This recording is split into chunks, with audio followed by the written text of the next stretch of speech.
श्री स्वामी समर्थ पुण्यतिथी जवळ आली की आपल्या मनात एकच ओढ असते, स्वामींची सेवा करण्याची. गुरुचरित्रातील असा एक अध्याय आहे जो या काळात वाचल्यास स्वामींची विशेष कृपा लाभते.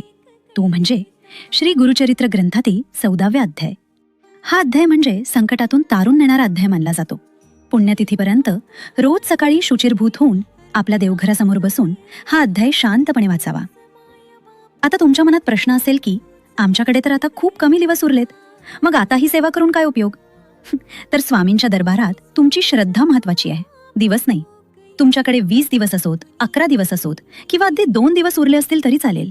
जेव्हा हा व्हिडिओ तुमच्या समोर येईल तेव्हापासून ही सेवा सुरू करा. फक्त 2 गोष्टी आवर्जून पाळा. एक म्हणजे मांसाहार टाळा आणि दुसरं म्हणजे कोणत्याही व्यसनापासून दूर राहा. तुमचं शरीर आणि मन शुद्ध असेल तर स्वामींची शक्ती तुमच्यात लवकर प्रवाहित होईल.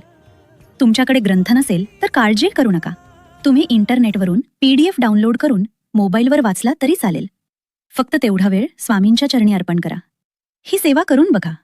मनाला मिळणारी शांतीच तुम्हाला स्वामींच्या अस्तित्वाची प्रचिती देईल. तुमच्या परिचयातील स्वामी भक्तांपर्यंत हा व्हिडिओ नक्की शेअर करा. कमेंटमध्ये श्री स्वामी समर्थ लिहायला विसरू नका.